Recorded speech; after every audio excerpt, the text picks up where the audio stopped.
Merci. À présent, nous allons écouter le discours de Monsieur l'ambassadeur de la République populaire de Chine.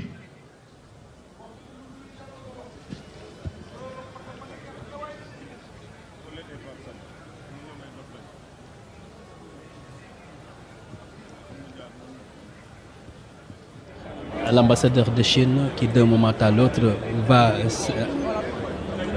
s'adresser à l'assistance. Excellences, Monsieur le Président de la République, Monsieur le Khalif général des Mourides, Excellences, Monsieur le Premier ministre, Excellences, Monsieur le ministre des Infrastructures, des Transports terrestres et du Désenclavement, Mesdames et Messieurs les chefs de mission diplomatiques et représentants des organisations internationales, Mesdames et Messieurs, chers amis, bonjour. C'est un immense plaisir pour moi d'être ici à Touba, ville sainte, pour témoigner ensemble avec vous l'inauguration de l'autoroute Thiès-Touba. C'est un moment historique qui marque l'achèvement d'un fruit important du plan Sénégal émergent et de la coopération sino-sénégalaise. L'autoroute Thiès-Touba est le plus grand projet de coopération entre la Chine et le Sénégal.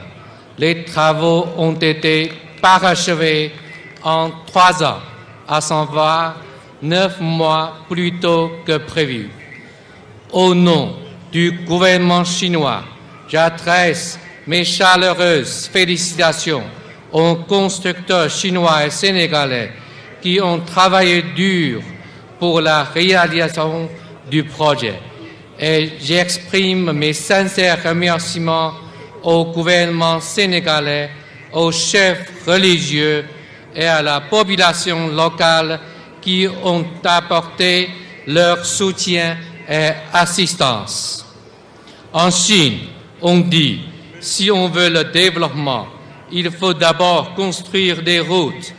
Cette autoroute, projet phare du plan Sénégal émergent, permet de renforcer davantage le réseau routier sénégalais, d'intensifier les échanges entre les villes côtières et l'intérieur du pays, de faciliter la mobilité des personnes et des biens, notamment durant les périodes de pèlerinage à Touba, et de promouvoir le développement socio-économique des régions riveraines.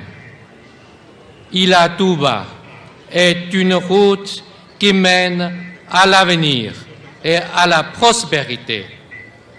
La société chinoise CRBC, qui a construit l'autoroute, a employé et informé un grand nombre de techniciens et travailleurs locaux avec un fort sens de responsabilité sociale.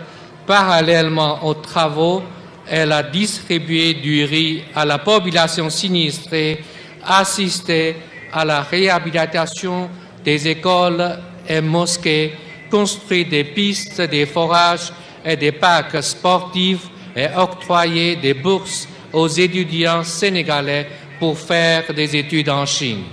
C'est une belle illustration de la mise en pratique des principes dits sincérité, pragmatisme, amitié et franchise de la coopération chinoise avec l'Afrique, ce qui a rapproché les liens d'amitié entre les peuples chinois et sénégalais. Monsieur le Président, Mesdames et Messieurs, en juillet dernier, lors de la visite d'État du président chinois Xi Jinping au Sénégal, il a dégagé avec le président Macky Sall d'importants consensus sur l'approfondissement de la coopération bilatérale dans les infrastructures et le renforcement de l'interconnexion. En septembre dernier, lors du sommet de Pékin, du Forum sur la coopération sino-africaine, la Chine a annoncé la mise en œuvre des 8 initiatives majeures en Afrique dans les 3 ans à venir, parmi lesquelles l'initiative pour l'interconnexion des infrastructures. Elle continuera à soutenir la participation des entreprises chinoises à la construction d'infrastructures en Afrique sous divers formes comme celle d'investissement, construction, exploitation. La Chine et le Sénégal ont établi un partenariat de coopération stratégique globale. Nous entendons travailler main dans la main avec le Sénégal pour suivre le cap fixé par le président Macky Sall et Xi Jinping, élargir et approfondir davantage la coopération gagnant-gagnant, entre autres dans les infrastructures. À cette occasion, je voudrais féliciter le gouvernement sénégalais pour le succès du groupe consultatif de Paris. La Chine est prête à accompagner la réalisation de la 2e phase du plan Sénégal émergent afin d'apporter plus de bénéfices au peuple des 2 pays et de promouvoir la construction de la communauté de destin Chine-Afrique et de celle pour l'humanité. Je vous remercie. Voilà, merci. C'était là le discours